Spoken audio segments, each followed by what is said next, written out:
Heroine Samantha అతి తెలివితేటలు బాగా ఉపయోగించి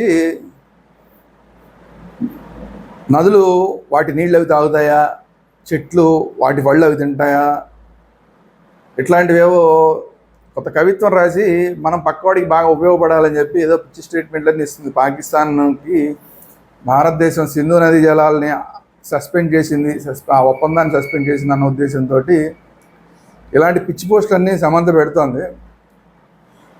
సమంతకి ఏమాత్రం అవగాహన లేదు, ఇంటర్నేషనల్ విషయాల మీద అవగాహన లేదు, ఇండియా పాకిస్తాన్ ఉద్రిక్తతల మధ్యన ఏం జరుగుతుందన్న దాని మీద కూడా ఏమాత్రం అవగాహన లేనట్టుంది.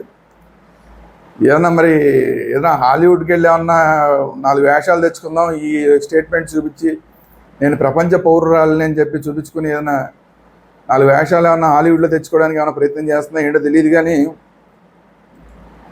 ఖచ్చితంగా ఈ సమంతకి సంబంధించిన సినిమాల్ని మనం ఇమ్మీడియట్గా అసలు బ్యాన్ చేయాలి. ఇలాంటి వాళ్ళని ఏమాత్రం మనం భరించాల్సిన అవసరం లేదు, ఇలాంటి వాళ్ళకి మనం డబ్బులు ఇవ్వాల్సిన అవసరం లేదు. భారతదేశానికి వ్యతిరేకంగా మాట్లాడే, భారత ప్రభుత్వం తీసుకున్న నిర్ణయాలకు వ్యతిరేకంగా మాట్లాడే ఇలాంటి దేశద్రోహుల్ని ఏమాత్రం క్షమించాల్సిన అవసరం లేదు. ఈ అమ్మాయికి సంబంధించిన టోటల్గా సినిమాలన్నింటినీ ఇమ్మీడియట్గా మనం బ్యాన్ చేయాల్సిన అవసరం ఉంది.